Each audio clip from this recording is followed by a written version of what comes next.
بسم اللہ الرحمن الرحیم۔ السلام علیکم ناظرین، میں سلیم اوان ہوں۔ ناظرین، تازہ خبر یہ ہے کہ روس میں ایران کے سفیر نے کہا ہے کہ مجتبیٰ خامنئی روس میں نہیں ہیں، روس میں ان کے علاج کیے جانے کی خبروں میں کوئی صداقت نہیں ہے، اور انہوں نے یہ بھی کہا ہے کہ ان کے زخمی ہونے کی خبریں تصدیق شدہ نہیں ہیں۔ اس پر مزید ابھی تفصیل آنا باقی ہے۔ جس طرح کہا جاتا ہے کہ جنگ کے دھوئیں میں کچھ سچ نہیں ہوتا، بین ہی اسرائیل کے صدر نیتن یاہو کے زندہ ہونے بارے تاحال کوئی مصدقہ خبر سامنے نہیں آ رہی ہے، اور بالکل اسی طرح مارے جانے بارے بھی کوئی باعتماد اور مصدقہ خبر سامنے نہیں آ رہی ہے۔ نیتن یاہو کے دفتر کی جانب سے ان کی مصروفیات کی ویڈیوز جو جاری کی گئی ہیں اس پر بھی سوشل میڈیا کے صارفین کوئی اعتماد نہیں کر رہے ہیں، اور کہا جا رہا ہے کہ اے آئی کے جو ماہرین ہیں وہ کہتے ہیں کہ یہ ویڈیو اے آئی سے بنائی گئی ہے، اور یہ بیان بھی آپ دیکھیں جس میں کہا ہے کہ نیتن یاہو کو ڈھونڈ کر ماریں گے۔ اس بیان کی روشنی میں بھی یہ کوئی نشانی ایسی بنتی ہے کہ نیتن یاہو زندہ ہیں۔ نیتن یاہو زندہ ہیں یا اس دنیا میں نہیں ہیں، تاحال اس سے متعلق کوئی مصدقہ خبر نہیں آ رہی ہے۔ اور پھر ناظرین یہ دیکھیں کہ امریکہ اور ایران کے بیانات کی روشنی میں بالکل بھی ایسا نہیں لگتا کہ جنگ ختم ہونے جا رہی ہے۔ جنگ بند ہونا تو دور، شاید کوئی سیز فائر بھی ہو رہا ہے، بالکل ایسا نہیں لگ رہا۔ ناظرین، جنگوں میں بہت زیادہ اخراجات ہوتے ہیں، اس قدر اخراجات ہوتے ہیں کہ جو رقوم جنگوں میں خرچ ہوتی ہیں وہ رقمیں قوم نہیں بلکہ قوموں کے مستقبل کو سنوار دیتی ہیں، لیکن وہی رقمیں، وہی اخراجات، وہی روپیہ، وہی ڈالر جس نے قوموں کی زندگی کو سنوارنا ہے، پورے مڈل ایسٹ میں موت بانٹ رہی ہے۔ اور نہ صرف ان اخراجات سے مڈل ایسٹ میں موت بن رہی ہے، مڈل ایسٹ میں بارود پھیل رہا ہے، مڈل ایسٹ کی معیشت خراب ہو رہی ہے، پوری دنیا کی معیشت خراب ہو رہی ہے۔ اور اگر آپ دیکھیں تو خرچ کس قدر ہو رہا ہے، بتایا جاتا ہے کہ امریکہ $2 ارب ایک دن کا اس جنگ میں خرچ کر رہا ہے۔ اور پھر یہ بھی کہا جا رہا ہے کہ ایران کے ایک ڈرون کو جس سے $50,000 خرچ آتے ہیں، گرانے کا نظام $5 ملین کا ہے۔ تو پھر وہی بات کہ وہ رقمیں جو انسان کے مستقبل کے سدھار کے لیے، روشن مستقبل کے لیے کام آنا چاہیے، وہی رقمیں انسان کی دنیا اجاڑ رہی ہیں۔ فائنینشل ٹائم کہتا ہے کہ امریکہ ایران کے حملہ میں کئی سالوں کا میزائل کا اسٹاک استعمال کر چکا ہے، اور امریکہ میں جنگ میں اسلحے کے ذخائر اسلحے کے ذخائر کے بڑھتے ہوئے اخراجات پر تشویش پائی جاتی ہے، جبکہ پینٹاگون $50 ارب کی مزید فنڈنگ کی درخواست کا ارادہ بھی رکھتا ہے، جس سے امریکی کانگریس میں بڑا تنازع پیدا ہونے کا امکان ہے۔ ناظرین، اس پر بھی بات کر لیتے ہیں کہ ایران شاید قصوروار ہے، وہ قصوروار ہے امریکہ کا، تو امریکہ 10,000 کلومیٹر کا سفر کر کے آیا ہے اور ایران پر حملہ آور ہے۔ اور بات بھی یہی ہے کہ امریکہ ایران دہائیوں سے مرگ بر امریکہ، مرگ بر اسرائیل کا نعرہ لگائے ہوئے ہے، اور امریکہ کی شاہی مان کر نہیں دے رہا۔ اب سوال یہ ہے کہ ایٹم بم، اگر اس پر اعتراض ہے کہ ایٹم بم ایران بنا رہا ہے، تو ایٹم بم تو امریکہ کے پاس بھی ہے، تو اس نقطہ پر اگر حملہ آور ہوا ہے، اس نقطہ پر امریکہ اگر ایران پر حملہ آور ہوا ہے، تو ڈھیر سارے دوسرے ملکوں کے پاس بھی ایٹم بم ہے۔ لیکن بہرحال ہم نے یہی جانا ہے کہ ایران امریکہ کی شاہی کو مان کر نہیں دے رہا، اسے سزا ملنا چاہیے تھی، اسے سزا ملی ہے۔ لیکن ایران اس حملے کا آدھ مہینے سے 15 دن سے زائد ہو گیا کہ اس کو سہ رہا ہے، اس کا مقابلہ کر رہا ہے، اور وہی حملہ،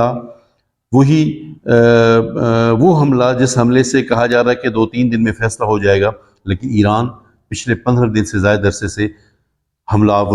آوروں کے مقابل ہے۔ اصل بات یہ کرنی ہے کہ میں جیسے کہہ رہا ہوں کہ ایران امریکہ کا قصوروار ہوگا، تبھی تو وہ حملہ آور ہوا ہے، لیکن دیکھنا یہ ہے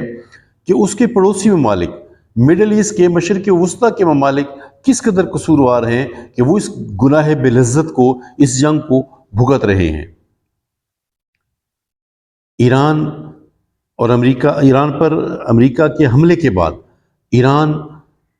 ان جگہوں پر، ان ملکوں پر حملہ کر رہا ہے جہاں امریکہ کے اڈے ہیں،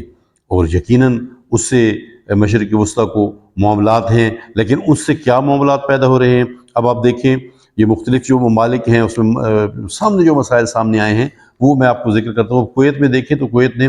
عید الفطر منانے پر پابندی لگا دی ہے، شادیوں کی تقریبات پر پابندی لگا دی ہے،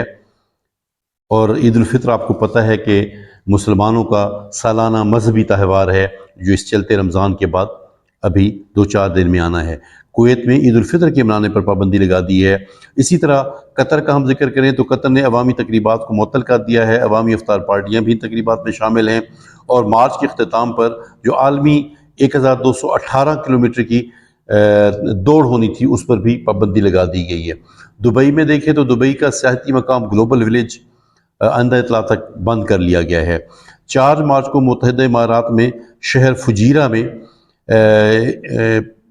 ٹینس ٹورنامنٹ وہ ملتوی کر دیا گیا ہے۔ اچھا، یہ تو وہ اثرات ہیں جو سامنے ہم کو نظر آ رہے ہیں، ہمیں یہ نظر آ رہے ہیں، لیکن جیسے میں نے کہا کہ اس جنگ میں خلیجی ممالک ناکردہ گناہ کی جو سزا بھگت رہے ہیں، اس سامنے کے مسائل کے ساتھ ساتھ ان کی معیشت بھی ضائع ہو رہی ہے اور ان کی فضا ضائع ہو رہی ہے۔ دھماکوں اور میزائل کے حملوں میں استعمال ہونے والا بارود، پھر جیسے میں نے کہا کہ وہ تھوڑا سا بارود نہیں ہوتا، وہ کوئی پٹاخے نہیں ہوتے، وہ آپ کی پوری فضا کو متاثر کرتے ہیں۔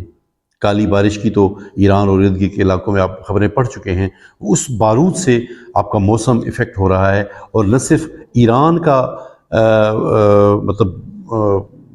ایران جہاں موت بڑھ رہی ہے، نہ صرف ایران کی فضا آلودہ ہو رہی ہے، مڈل ایسٹ کی فضا بھی آلودہ ہو رہی ہے۔ اور پھر آپ یہ دیکھیں کہ یہ میزائل جن آئل ریفائنریز پر برس رہے ہیں، اور اس آئل کے سٹاک پر، آئل کے گودام پر جب میزائل برستا ہے تو جو آسمان کو چھونے والے آگ کے شعلے نکلتے ہیں، کس قدر اس فضا کو آلودہ کرتے ہیں، اور خبریں یہ بتاتی ہیں کہ وہاں کے رہائشی لوگوں کی جلد اس آگ سے جل گئی ہے، اور یقیناً ان کے سانس کے، ان کے پھیپھڑوں کے مسائل پیدا ہو رہے ہیں۔ اور پھر یہی فضائی آلودگی مڈل ایسٹ کے دیگر ملکوں میں ہوا کے ذریعے سے سفر کر رہی ہے، اور پھر عام آدمی کی صحت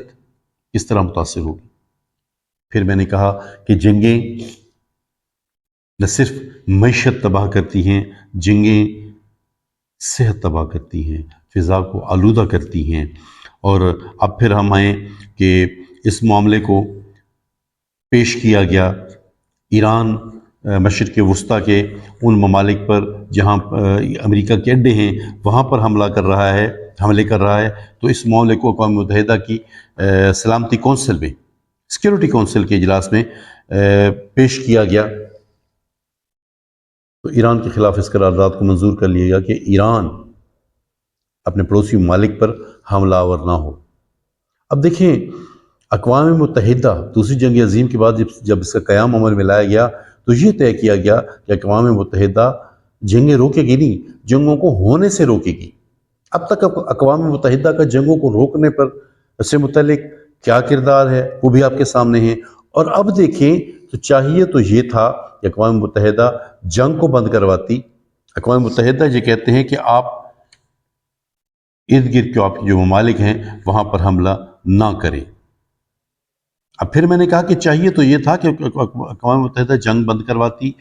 موتوں کو روکتی اور جنگ سے پیدا شدہ فضائی آلودگی کو روکتی، لیکن ہوا یہ کہ اقوام متحدہ نے قرار دیا کہ ایران اپنے ارد گرد کے ممالک پر حملہ نہ کرے۔ اب آپ دیکھیں، اقوام متحدہ کے بعد ٹرمپ کے امن بورڈ کا ذکر اس طرح ہی ختم ہو گیا ہے جس طرح غزہ کے مسائل سے نظر چرا لی گئی ہے۔ امریکہ کے ایران پر حملے کے بعد جس طرح سے غزہ سے نظر چرا لی گئی ہے، بالکل اسی طرح سے ٹرمپ کے امن بورڈ سے بھی نظر چرا لی گئی ہے۔ اسی لیے تو ٹرمپ پر سوالات اٹھتے ہیں کہ ٹرمپ جو نو وار